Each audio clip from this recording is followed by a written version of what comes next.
Dnes kopem na tejto opustenej základni z druhej svetovej vojny.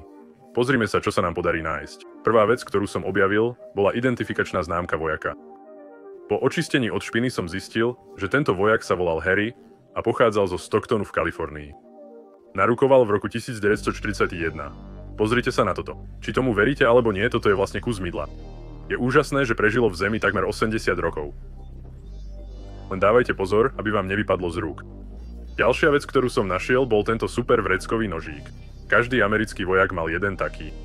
Po ďalšom kopaní som objavil túto parádnu malú mosadznu pracku, ale čo je dôležitejšie, hneď vedľa nej som našiel ďalšiu identifikačnú známku. Po zotretí špiny z tejto som zistil, že patrila vojakovi menom Robert a bol z Ohia. O chvíľu neskôr som našiel toto. Najprv som si nebol celkom istý, čo to presne je, tak som to utrel o nohavice. A ukázalo sa, že je to gombík z uniformy vojaka z druhej svetovej vojny.